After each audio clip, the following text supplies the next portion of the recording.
Welcome to Baltic World. I'm Charlene. I'm Crispin. This is our week in review. Baltic World is a channel where we discuss important issues facing Northern, Central and Eastern Europe. How are you, Crispin? I am really good. One of our viewers asked, or made the observation rather, that I've been traveling a lot, seem to be popping up here, there and everywhere. I'm actually overseas again next week, going back to a place that we have a project running. It has been living out of a suitcase for months on end. What is that like? So on the one hand, life feels more kind of colourful because you're at a different location in different places and you see new sights. So when you see something for the first time and you have to take it all in, that's happening more. And so it makes my world a bit bigger. Yeah. On the other hand, it makes things, everyday tasks, so much more difficult because when you have like a set up place and you're in your location, certain things you just organize once and it stays that way. True. Where do you put your towel? Like where I'm staying now, it took me minutes to figure out where to hang up a bloody towel. Things that just aren't issues in normal life. So overall, I'm pretty good. I feel like things are happening, things are changing. And for someone who has a sort of, I guess, a sense of instability intrinsic to their identity, that's not a bad thing. I like the fact that, things are evolving and things are evolving in the direction that we've wanted. Like the reason why there's so much change is because we have these projects underway, things we're excited about, things in the pipeline, which when all the ducks are lined up, people will only see the end result. So we've got some big changes for the channel and we've been talking about this for a while. Yeah. When it all comes together, which still won't be for quite a little while, but it is plodding along, you'll see the radical change. But all the things that go on behind the scenes is what's happening now. For sure. No, I agree. It's so hard. I don't want to spoil the surprise because we are being purposely vague. But the setting keeps changing because, well, again, we don't quite have a home base yet. Yeah, exactly. So any other things happened to you this week? Not really. Just gymming. I've been gymming a lot lately. I don't know you guys, how you guys keep fit. I've been in Australia. We have a huge fitness culture here. People go to the gym, stay for me, I can stay in the aircon.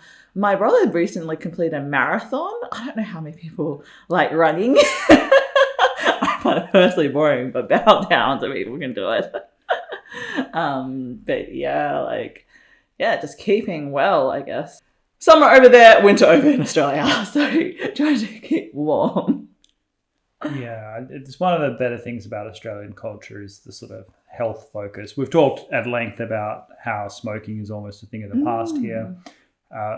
Back when I was a kid, you would do your sort of weekend sports, but then you would go straight for ice cream and McDonald's kind of as part of the same sort of event. But now people are a bit more circumspect about combining healthy and unhealthy activities and sort of dropping some of the unhealthy ones and replacing them. There's a lot of substitution since I was a child. Do you remember how they had the McDonald's fun run, or there would be fast food sponsored kids events all the time?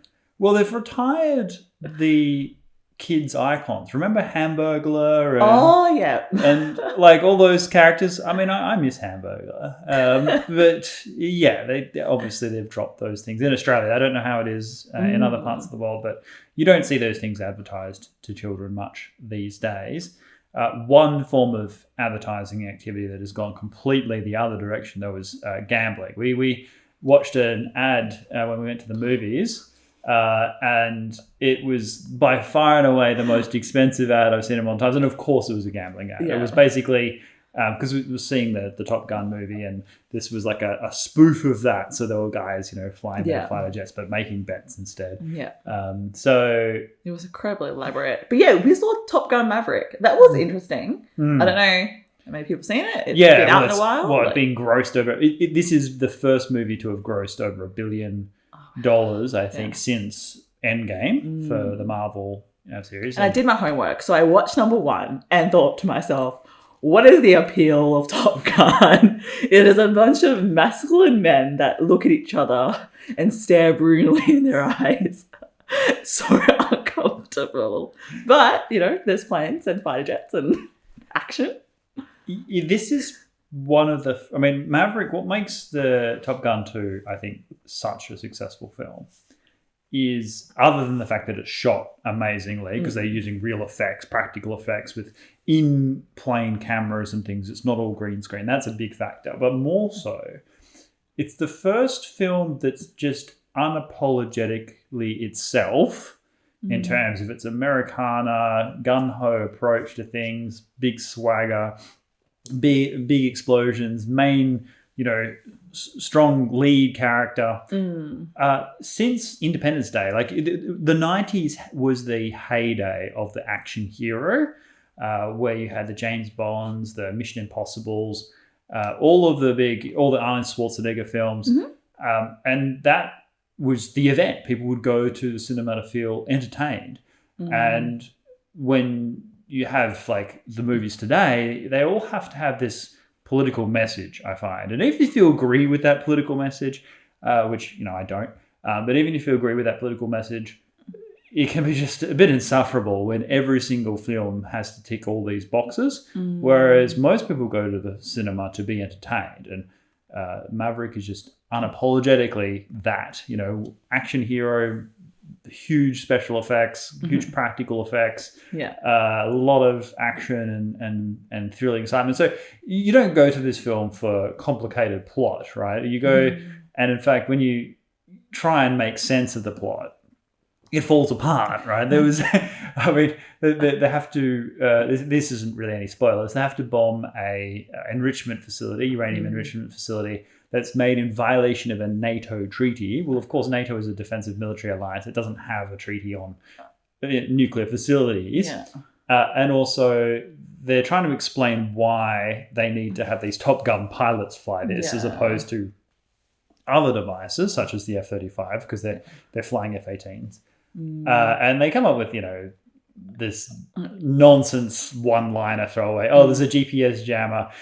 Actually, given how much the F-35 program has suffered cost overruns and blowouts and failures, something like a GPS jammer might, but it is just a magical throwaway line to kind of explain it. So you just have to have goodwill towards the film and be like, okay, you're artificially creating a situation where it has to be specifically these people to do the mission. I find it really strange how they never labeled the enemy. They just said the enemy and everyone accepted that as fact. And even the enemy didn't have any sort of flags or any sort of...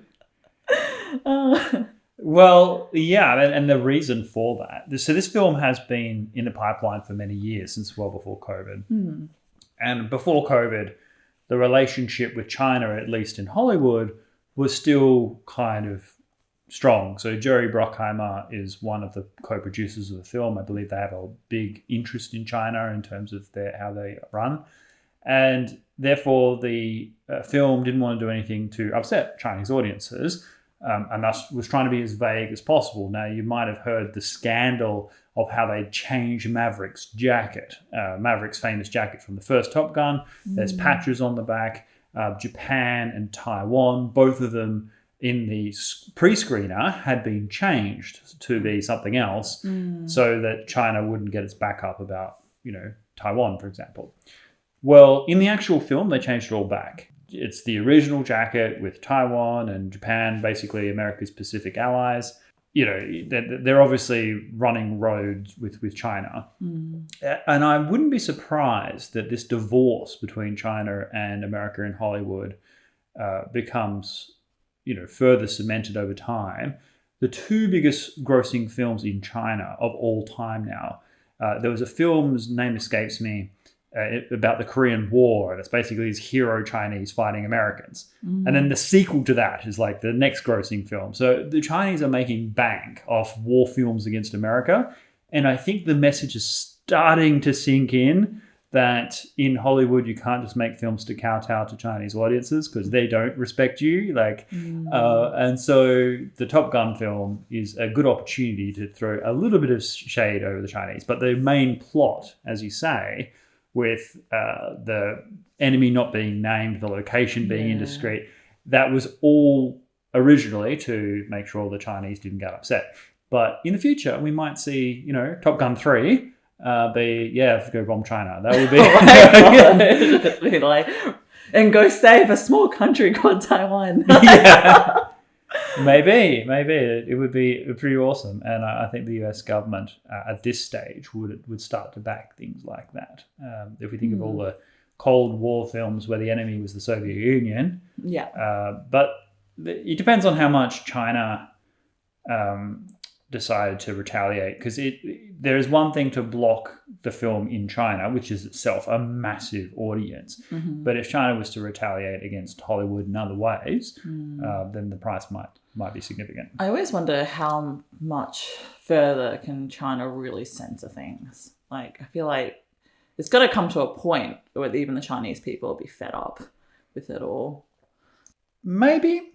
I think internationally they're reaching their limits. Because they were threatening Australia, they're threatening Lithuania, they're threatening everybody that does anything the Chinese don't like. Like, they're even threatening live stream. So at the moment, influencers in China, how they're getting away with censorship is they live stream it, so it's not recorded, and like it's hard to take note of what they're saying. And they have these comments that are live streamed the comments as well. So again, that's hard to censor. And the Chinese are trying to jump on, the CCP are trying to jump onto that. Yeah, well, I mean, I think within China, the government is going to win for the foreseeable future because, in part because they just have such control and their labyrinth kind of network is so strong. I would love to be proven wrong, but I think that's going to be likely. The other reason is that China, Tiananmen Square, 1989 notwithstanding, China doesn't have a history of popular uprising and rebellion in that way. They've got, the Boxer Rebellion and the Taiping Rebellion and stuff, but it's not at individual level. Because like in America, in the West, we have all these stories of the individual hero who stands up against injustice. They're in a corrupt system and or the corrupt government, they stand against them. Whereas the stories in China are all about how someone conforms really, really, really well and shows the great virtues of the teachings of Confucius or whatever. And because they're very, very loyal to the emperor, they, are successful and achieve their...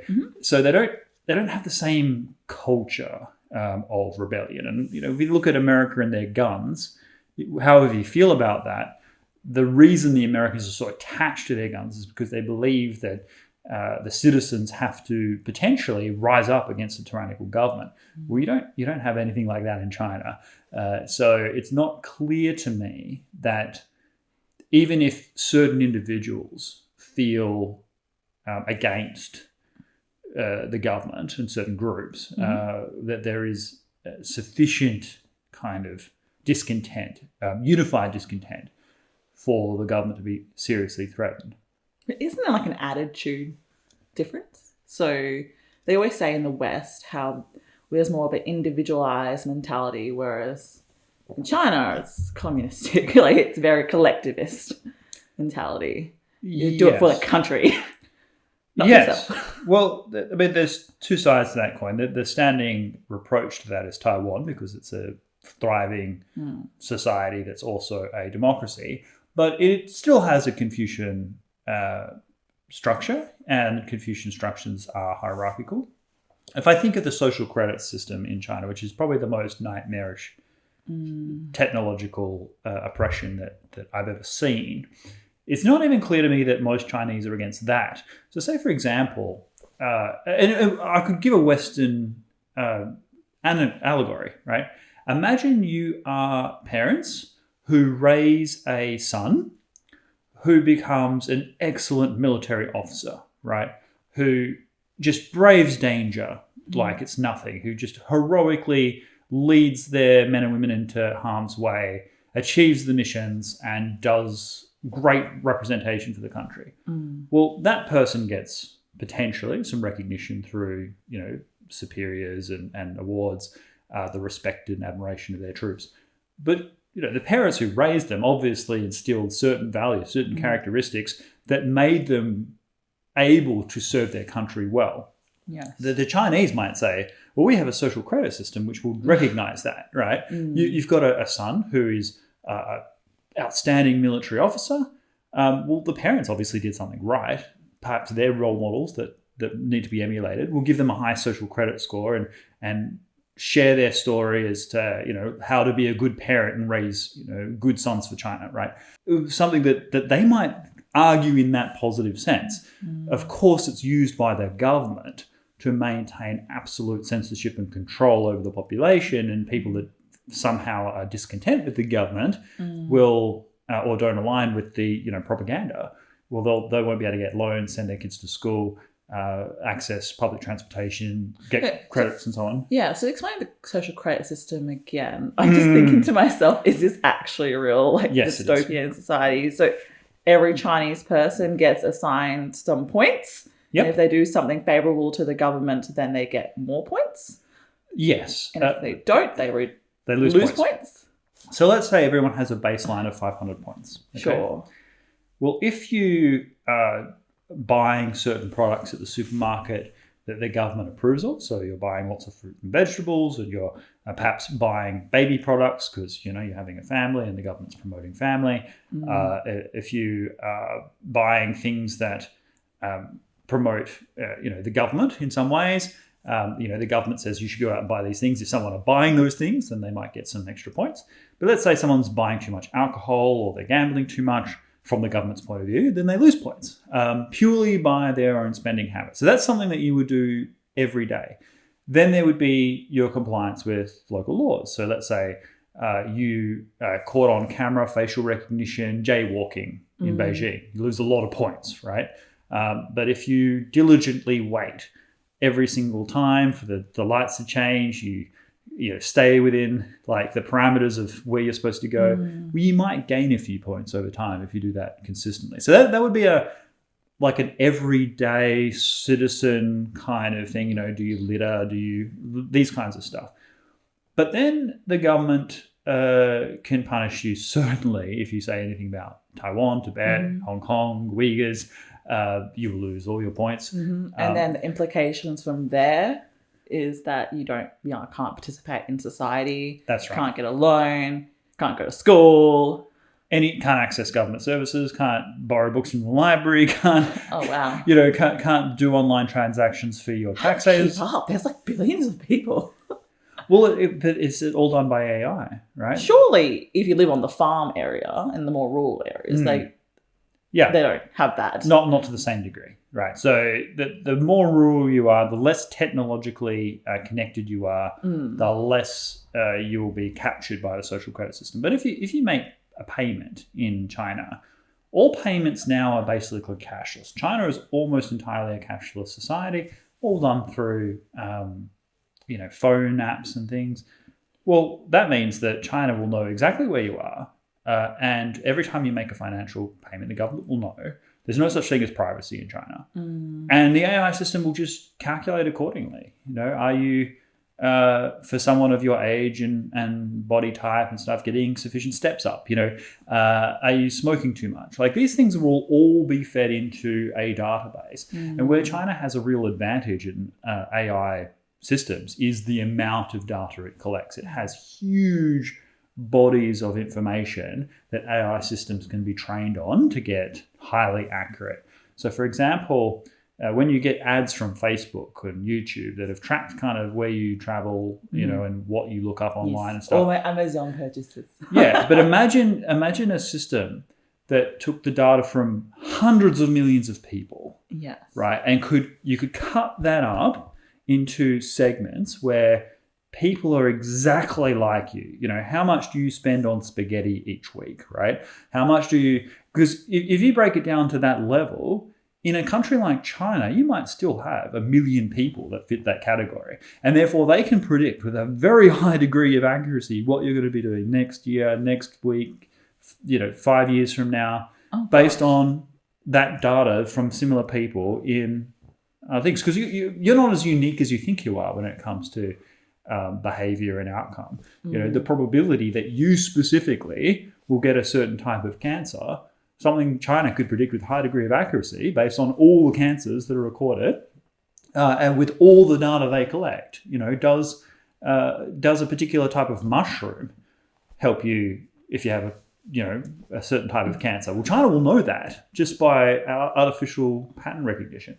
Yeah. So the social credit system is a dystopian nightmare because of what it's designed to do. It's designed to keep the government in power, but it has an extraordinary predictive capability, which I don't think will ever be released to the public. We will never see the visibility. But we see similar things in insurance in the West. So, for example, there's an insurance company that's also aligned with a major supermarket chain, and they've basically started to look at people's eating patterns to see what kinds of diseases they might have a predisposition for in later life, and they'll offer discounts based on people's healthy living. And a certain type of person might praise that. For example, should someone who diligently goes to the gym 4 times a week and eats healthy, should they be paying less for their health insurance because they're less likely to need certain interventions versus someone who is massively obese, doesn't take care of themselves, and expects everybody else to subsidize them through their premiums, given that they are much more likely to require complicated care. This is a moral debate that we have yet to resolve. China, the Chinese government is exploiting that and is a great example of where that can go in a dystopian way. But there's a positive story to tell as well. You have to recognize that. Yeah, it's a lot to think about. And to be honest, I think I'd have way more points than you, Crispin, if we weren't this dystopian society. What, worshipping the Chinese Communist Party? No, I'm just Asian. I just follow the rules. I don't go beyond the lines. I think just being affiliated to you, I might lose more points. Oh, absolutely. Yeah, that's the. In fact, I have a friend who is very senior in the US security intelligence community, and they went through their top level security clearances, bigger than top level. Okay. Where when you're going through that clearance, they assume that everything you tell them is a lie, right? So they have whole teams of people uncovering every little bit of information. Okay. And they said, I put Crispin down as a foreign contact and I still got my security clearance, for which I just see as a massive lapse in the American system. There we go. Oh my gosh. Okay, let's segue from that. We have a comment from Simonas Dapkus. Dapkus? See that? Dapkus. Dapkus. I assume that's right. Yeah, Simonas Dapkus. And he says, it would be interesting to hear more on the current Chinese stance regarding the Russia-Ukrainian war. What is a Chinese stance on that?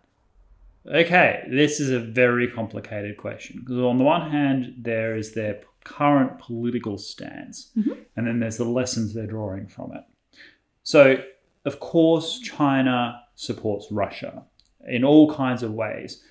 Make sure that Russia can continue to sell its goods despite sanctions, help Russia convert currency and gold bullion, get around various problems. So China is helping prop up Russia's economy and is positioning itself as somewhat neutral vis-a-vis the conflict, but in practice wants Russia to weaken the United States, to draw resources into Europe, which Russia is doing in a mixed way.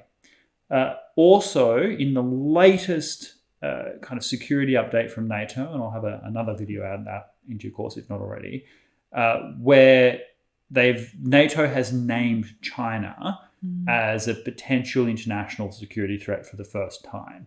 Just now? Well, NATO is a North Atlantic treaty organization. It's focused on Europe, right? So it's hard to say that China is a military threat to Europe, okay? Sure. Which is true, but they've, for the first time, called China out as a potential threat to international security, okay? Yeah, I'm sure America would have loved them to do that many years ago, but this is the first time it's actually happened. And what I think is driving this is a recognition that Russia is so wedded to China's partnership that there's no point NATO pretending anymore. So before, I think there was a lot of hope, before the war in Ukraine, a lot of hope that Russia could eventually be pulled from China's orbit, that Russia could be shown to work with Europe, that relations between Russia and the Baltic, Russia and Ukraine, Russia and NATO would improve, and that Russia could be part of a victorious West rather than China's slave in a post-American world order. Yeah. What's really binding Russia and China together? Is it this anti-US sentiment? Yes. Yeah. Well, China wants to kick the United States out of Asia. That's China's goal. And they're pretty forthright about that. I mean, they don't say it in those words, but what they essentially say is, the Taiwan question will be decided. We will not accept any foreign interference in our internal affairs. But China's definition of internal means pretty much all of Asia. And so that's their goal. And from China's perspective, this is their birthright. I mean, China was the most powerful political entity from essentially the Roman Empire to the 19th century, with a couple of blips in the middle there with the Mongols and so forth. But huge history where the world, from China's point of view, revolved around China, and China called the shots. Over the past 40 years, China has experienced massive double-digit compounding growth and is re-emerging, and the re bit is important here, re-emerging as a global power. China will seek to displace the United States, particularly in Asia, soon. Right?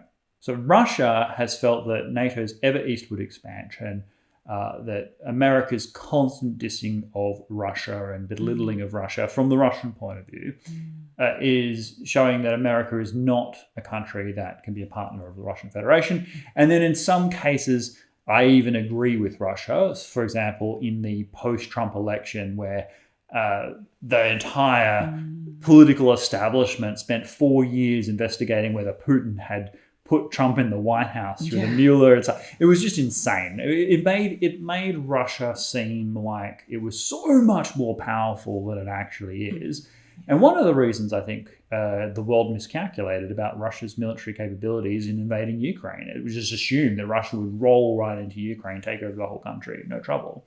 But in fact, in large part, that miscalculation, at least from the West point of view, was assuming Russia was way more powerful than it was. It had so much more control over influencing Western elections and so forth. Now, there are some parts of the world, such as the Baltic, where Russia has a lot more nefarious influence because it's right on Russia's border and they have a lot of Russian speakers.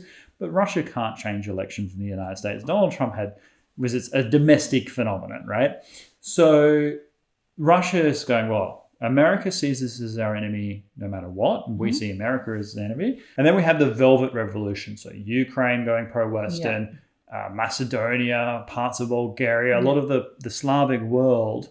They see this as being a Western ideal changes that are going on there. And that's a real threat to an autocratic Russia as well, where they don't want democracy to spread unfettered across the world. They want to put a check on that and say, essentially, that different countries can have different systems. And that's what they have in common with China. China says different countries have different cultures and different worldviews and different political systems. And can still thrive. And it's not for the United States or anyone else to try and export their political ideology around the world. And this is a big difference between today's Russia and Soviet Russia. Soviet Russia was a Marxist evangelistic nation trying to challenge the capitalist Western system. So two different worldviews, communism and capitalism, and exporting that through ideology in different parts of the world. Well, today's Russia doesn't do that. There's much more classic 19th century power politics realism with a throwback to the Russian Empire. If we listen to Vladimir Putin talk, he's talking about Peter the Great, those that expanded Russian territory, not some kind of obtuse Marxist ideology. And that's today's China is certainly not post-ideology, but is willing to incorporate capitalist ideals. And Russia is all about power politics. And both of them agree that a universalist worldview, i.e. that all people are created equal, that everyone should have equal rights under the law, there should be an independent judiciary, freedom of expression, that there are collective commons where there's a freedom of speech, freedom of oceans, freedom of space. that's all rejected by Russia and China. And so they work together to try and overthrow essentially the Western dominance. So how is China's viewing this conflict in Ukraine? Well, on the one hand, they're supporting Russia for that reason. Yes. The second thing, though, is they've been shocked by how effective the West has pulled together. Because both China and Russia were of the view that the West is not just in a economic decline relative to, for certainly China, but also a social decline. That there is a huge crisis of confidence. There is a massive cultural war going on between sort of, those with traditional values and those progressive values. That essentially the United States might even enter another civil war over all of this stuff. That they don't really believe in themselves. There's a lot of shame, and a lot of young people have views about colonial past sort of in Britain and Western Europe, or adopting postmodern ideas in the United States. The various things are happening on university campuses and in various elite institutions, and seeing these cultural wars and saying, look, the West is finished. They've tied up in knots over. They no longer have the underlying basis of their strength. Well, this has proven to be overstated. Okay, because could you think on social media, these culture wars have always existed, but they've just become louder. No, I think there has been a genuine change, and we'll come back to that. I'll just finish this topic, but it is a great point. We'll come back to it. But I think what China has experienced is the same thing Russia has experienced in Ukraine, which is if you really do wake the West up, they can work together in a pretty cohesive way to challenge you, right? So the sanctions, the military support for Ukraine, the political unity, that is so much stronger and more far-reaching than Russia, China, or anyone else thought was possible. So when it comes to things like Taiwan, which would be a military intervention, it's not something that could just happen slowly. That I think the Chinese now realize that no, the Americans won't sit idly by. They won't be tied up domestically. That would mean a war between China and the United States. I think that the segment of Chinese society and political elite that were saying, look, we'll just invade Taiwan and America will meekly go back to its part of the Pacific Ocean. It won't risk a massive hegemonic war, potentially a nuclear war with China over a island that all speaks Chinese off the coast of Shanghai, right? That they don't. That has a logic to it. But having seen the reaction in Ukraine, that voice in China is now silent, and they realize that if they invade Taiwan, that means war. And that changes, I think, the entire strategy for China when it comes to Taiwan. It means that they would have to also preemptively attack American bases in the Western Pacific, so in Okinawa, South Korea, Guam, Australia. They would have to bring everybody else into the war. And this makes it a much bigger deal than what they originally envisaged, all because of the unity that the West showed in Ukraine. Now, there are some differences as well.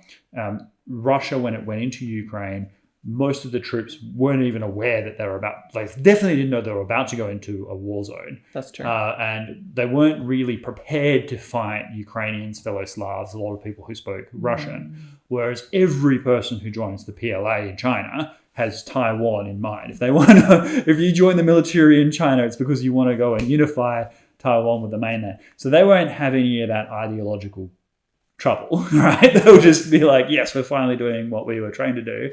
And they'll do it with a great deal of enthusiasm and high morale.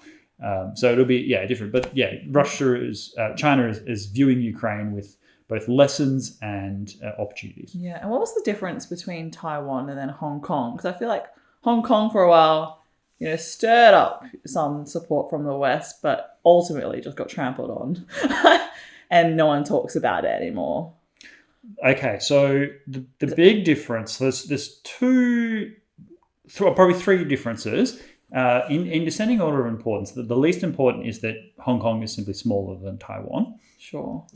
The second order of importance is that there was global recognition that Hong Kong is part of China and is handed back to mainland China.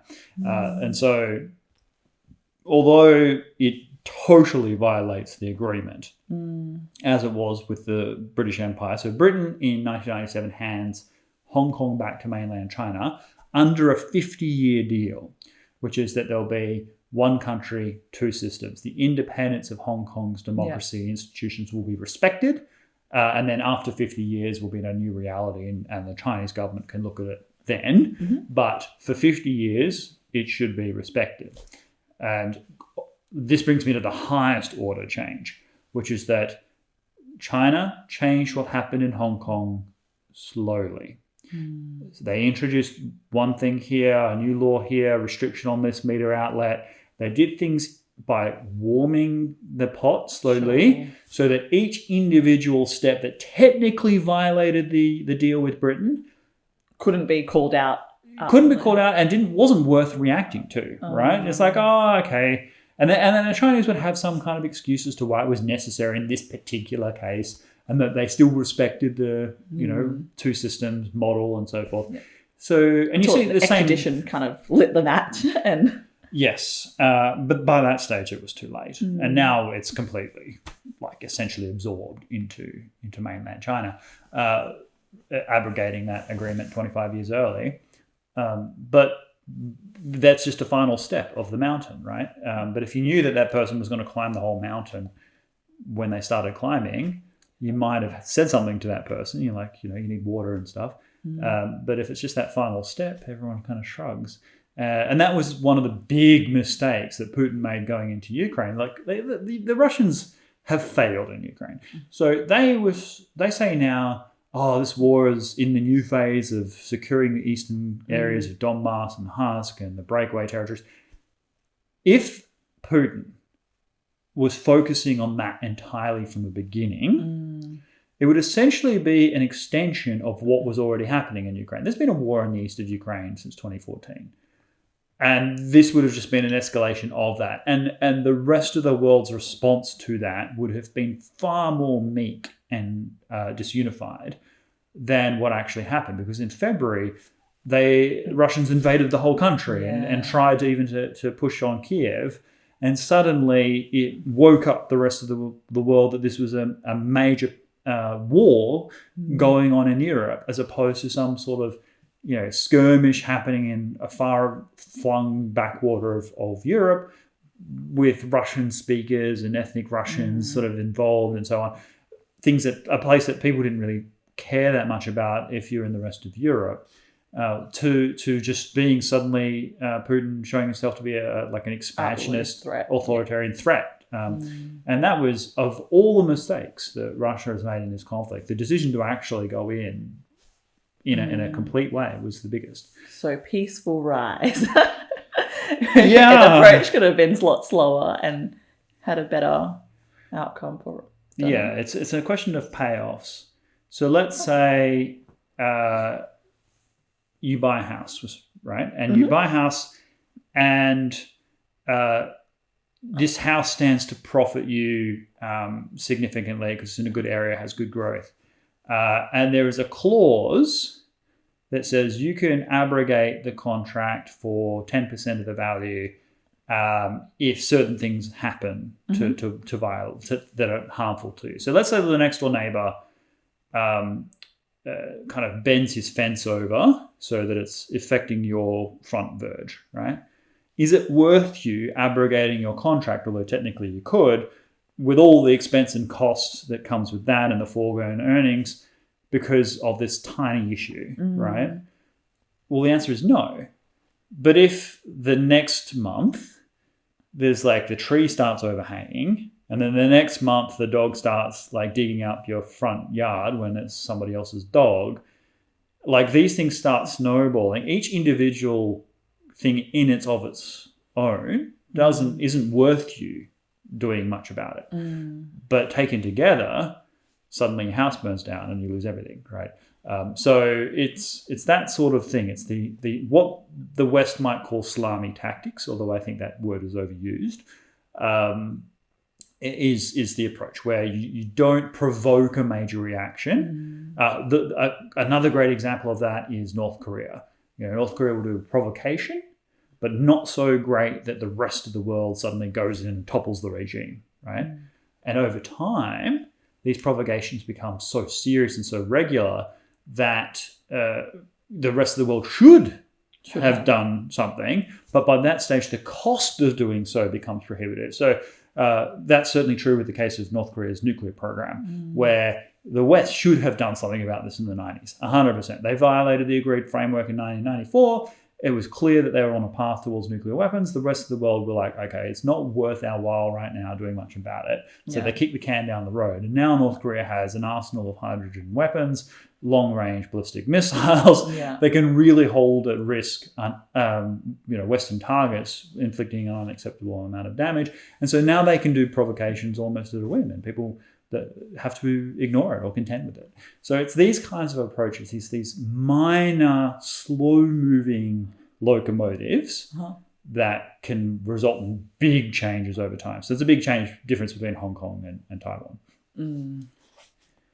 Heavy, okay. But going back to what you were saying about the culture wars, which I do want to talk about, you mentioned social media and the impact on it fueling it. What did you mean by that? Did you say it was always existed? Yeah, so I believe that culture wars have always somewhat existed, but because of social media and the creation of echo chambers, it seems a lot louder than it actually is. Like, ordinary people don't talk like that in life. Like, I believe it. That's why the whole Ukraine invasion was a huge miscalculation from Russia. Because of that thing, how the West can reunite. Yeah, I think certainly Russia's perception has been affected by what happens online. You look at what happens on Twitter and Facebook and you think that's real life, then you would think the West is in terminal decline, and it would lead you to have some strange assessments about the way the world will react to an invasion of Ukraine. That said, things have gotten a lot worse objectively, I think. So this is where I would potentially take a different view. And that is not because people haven't always been in echo chambers. They have. But their views of their opponents has dramatically faltered. So, for example, in pre-internet, pre-social media, let's say I was conservative and you're progressive, we might have different views about tax and social policy and health system and how education should be funded. But we would respect each other. And still be friends. But also on the base, but not only each other, but also our ideas on the basis that you would have faith and I would have faith that we both want what's best, right? Sure. Right? And that we have different ideas about achieving that, but we would compromise on the basis that we want to work together, right? Whereas now they view the other side not as people of good intentions, but with different ideas and perspectives, but people who have deadly values, who are evil and corrupting in society, right? So the Democrats will view Republicans as gun-toting hick racists, and Republicans will view Democrats as degenerate, virtue signaling, charlatans, right? And they just hate each other. Okay, they don't see each other as fellow Americans who share basic values, and that they have different ideas as to how. Do you think institutions are outdated because it kind of facilitates you to take a side and vote and be in certain states? Okay, I'm using American example, but. Oh, that's a big question. I mean, you have to depends on the institution. Certainly higher education institutions, I think, are rapidly hitting a wall in the United States because they don't make things that don't make economic sense tend to be unsustainable. So having a college degree in America today doesn't make a whole lot of sense because you have huge student debt, way bigger than other parts of the world. Those debt have high interest rates. It's the only form of debt you can't declare bankruptcy for. Yeah. And that's a financial trap. One of the key reasons people get an education is because they think it's going to award them greater financial opportunities in the future, as well as more interesting work chances. And if you are forced to take whatever job pays, then you may not be doing things that are that particularly interesting. And B, you're not having significant financial reward because you're paying off this massive student debt, which many people don't pay off their entire lives. Yeah. So in many ways, it's much better to abscond and do something else than it is to go to university. So that economic model is problematic, but you can get around it if you're doing courses that have high economic return relative to the cost of entry. The problem is in the United States, teachers in too many institutions see their job as indoctrinating people with particular political and social ideas that are often specific to certain cultural elites, rather than instruct them in the tools and systems that will make them most economically productive. And that means that instructors in the United States, particularly those with tenure, put people in positions where they see their job as passing on a particular form of ideological purity rather than opening minds and getting them to question. So economically, socially, these institutions are now corrosive and they're causing immense harm. And one of the jokes used to be, the joke is on us, but one of the jokes used to be is, oh, you're doing that degree, how are you going to get a job? Well, they did get a job. They got a job in all of these elite institutions, the New York Times, Hollywood, various HR departments around in Fortune 500 companies, and so they've come in as ideological agents, not people that are seeking to maximize the profit and utility of the company, and that is now finally reaching a blowback. I think the peak of this problem was sort of 2013 to 2018. Now the wheel has turned again because you're seeing massive financial losses in places like Netflix, problems at the New York Times, problems in other major companies.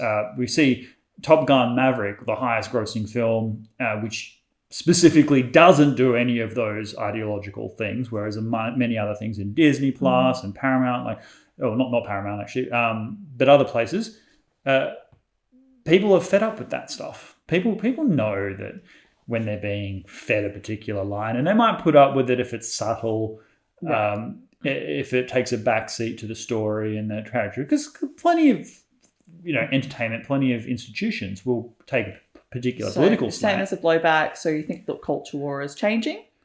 I think people are withdrawing from it. I think the force feeding of particular ideology as a precondition for being a good person is something that people are rebelling against. So, for example, if you don't take a particular perspective on, let's say, gender issues, right? Leave it there. Many parts of the United States, and indeed much of the English-speaking world, will think of you as a bad person because you don't subscribe to this particular view. But more so than that, if you don't like a particular movie in which this particular message is being pushed, irrespective of how bad the movie objectively is, then you're a bad person for not liking this film. Now, we're seeing this in various franchises. So Star Wars, for Marvel, example. so many of them. They attack their own fans, which is crazy, right? Or there was a famous instance the other day with a bank in Britain called Halifax, where basically they sent a message to a customer on Twitter, of course, saying, oh, if you don't like our virtues, feel free to close your account, or values, feel free to close your account. And it was a massive virtue signal they were doing. Anyway, of course, hundreds of people close their accounts for worth millions of pounds. I don't know any successful company that invites their customer base to leave, right? So I like to think that things are starting to turn a corner because the values, let's say, of the people in these institutions do not reflect the values of ordinary people, because not everybody is as online, let's say, and as absorbed into these culture wars and these echo chambers as the people in this elite, and because the financial incentives are clearly going another direction away from this model, then hopefully over time the institutions will either change or be replaced by new institutions that reflect the values of mainstream people. That's my hope. Yeah. Okay. And speaking of culture wars, I feel like the remedy to any culture war is dialogue. And I'd like to bring up a few comments regarding your Blockade video. Yep. A lot of people disagree, Crispin. Some people disagree, but most people agreed. Okay. Some people disagree. And they feel that it isn't a blockade. Okay, so disagree with what? Well, they disagree with your sentiment that it is a blockade and it's listening war because they're just following the EU guidelines. Okay, so just for clarity, the Lithuanian government prevented a number of Russian goods from going from Russia to its exclave territory, Kaliningrad Oblast, that sits on the Baltic Sea, specifically goods that are under EU sanction. Yeah, goods under EU sanction via train, but they believe that it's not a blockade because you can still get it via the sea, and it's not all goods. Yeah, no, you make a good point. The number of people criticised my characterisation. Some even went so far as to say, I'm adopting Russia's propaganda language and things on this. Okay, to be clear, I agree strongly with what Lithuania has done here, and I wish we didn't have such cowards in Germany and France and their governments, particularly Germany, who would actually back Lithuania up. Because, for example, why should Russia have unfettered access through EU territory for its goods when the Ukrainians can't even export wheat out of Black Sea ports that need to go to desperately needed areas in the Middle East and other parts of the world? That is shameful, and the West needs to stay united on this issue, right? And the fact that the European Commission is negotiating a solution whereby essentially the Lithuanians are being forced to back down, that there'll be exemptions provided to Russia, allowing them to transport goods to Kaliningrad will only embolden Russia and isolate Lithuania, which is a disaster when you're trying to present a united front and you have Lithuania as a part of NATO and part of the EU and part of a frontier state that has a border with Russia through Kaliningrad. That's a terrible mistake, and just something you would expect from a kind of lily-bellied German leader. Like it's just so embarrassing. That said, is my distinction that the actual restriction being imposed by the Lithuanian government constitutes a blockade? It does. Okay. The Lithuanian government has been calling it an embargo.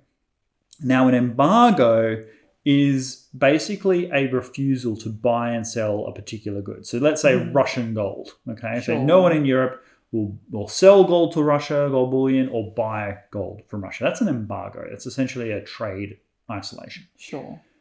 To restrict access to a sovereign territory is a blockade. Like transport. Now, the defense is this is only 1% of goods. People can travel. You can access it, as you say, via the sea. It's not a restrictive blockade, but it's you are restricting at its baseline level. The truth is you're restricting access to sovereign territory being moved from one part of sovereign territory to the same country, certain products. And my question back to those that criticize my characterization is, at what point does it become a blockade? Like, okay, it's 1% of goods. Well, is it when it's food? Is it when it's clothing? Is it when it's certain types of people? Is it when it's all people? Like, no, as soon as you put that restriction in place and enforce it through various means, be they military or political or policing, then you have created a blockade. And Russia is just right to call it a blockade. Does it mean that it's the wrong decision? Absolutely not. As I say, it's the right decision, and I wish the rest of the European EU would get on board with that.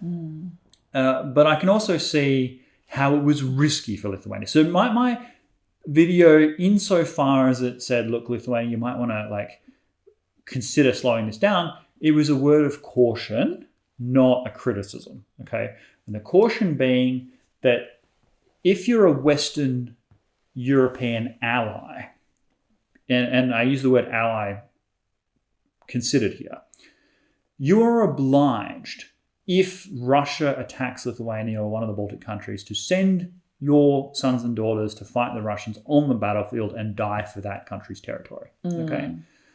And there are many in Western Europe who are resentful that NATO expanded at all. Okay?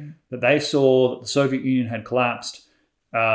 There was no reason to expand NATO, that when NATO expanded, particularly to the Baltic countries, it was because George Bush was floundering in Iraq and needed allies. Yeah.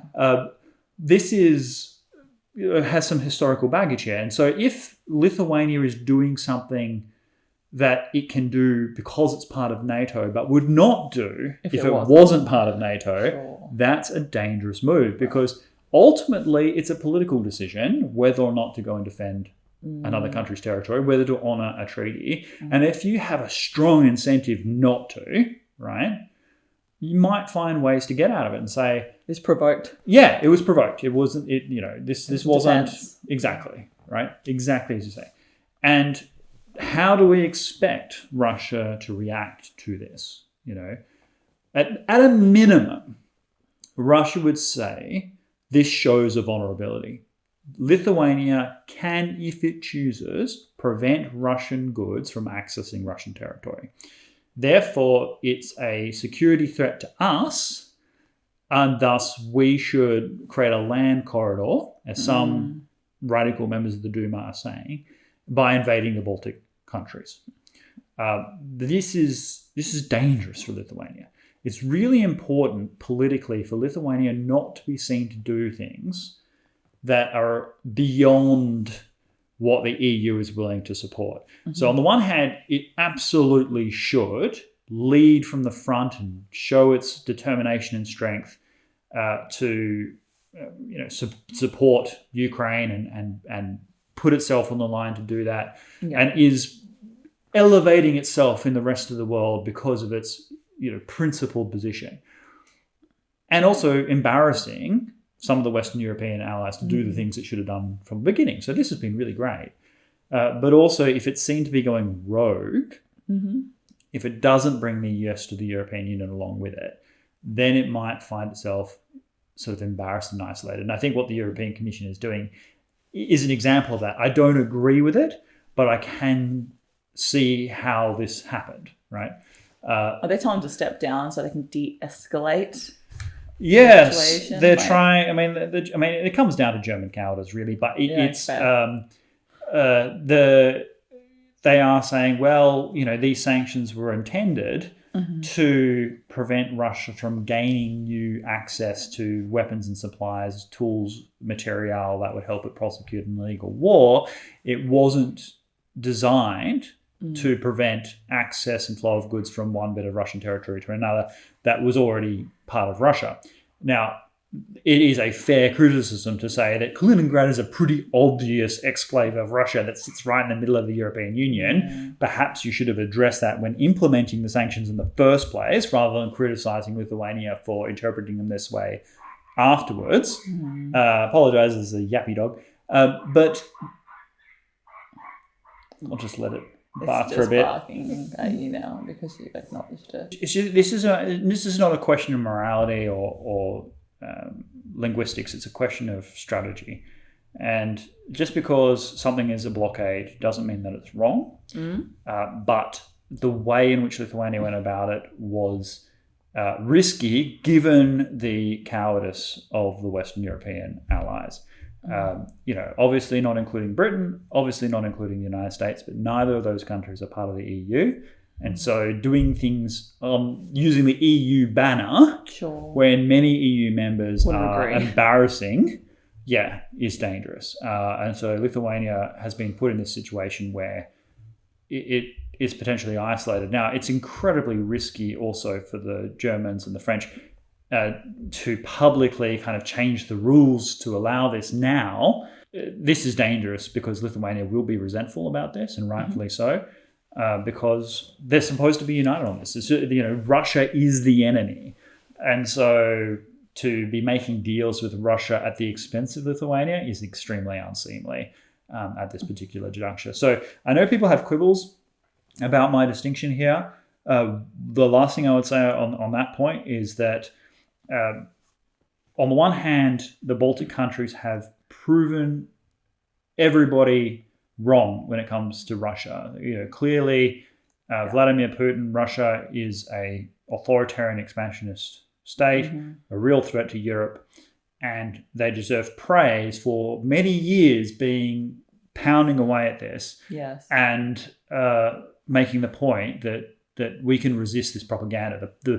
But this can be dangerous if taken to an extreme, whereby everything Russia says, the Baltic states just do the opposite. And by that I mean, if the Russia calls something a blockade, if the Baltic states say something completely the opposite, well, that can lead to some level of manipulation, because if you know that the Baltic countries are going to do the opposite of whatever Russia says, then all Russia has to do is say the opposite of what it wants, right? Sure. And so I think there was no risk in saying, yeah, it's a blockade. And so what? When you stop blockading Ukrainian ports, we'll stop blockading Kaliningrad. How about that? And just be matter of fact about it. This distinction isn't something that is supposed to shame the Baltic. It's something to show that the Baltic are acting with strength. And embarrassing that the Germans have not come along. So that's my response to it. But I understand the critique. This is not me taking Russia's side. This is me just being linguistically accurate. It's a blockade. A blockade is an act of war, but it has nothing as compared to what the Russians are doing in Ukraine and Ukrainian ports. So, I think it's a fair enough decision by Lithuania, and a shame that the Germans being like Germany. Something like Germany. Okay, I think that's all the time we've got for today. So any questions, any feedback, please leave them down below. If you agree, disagree, let us know, or hopefully discuss it next week in review. Otherwise, stay safe and ciao for now.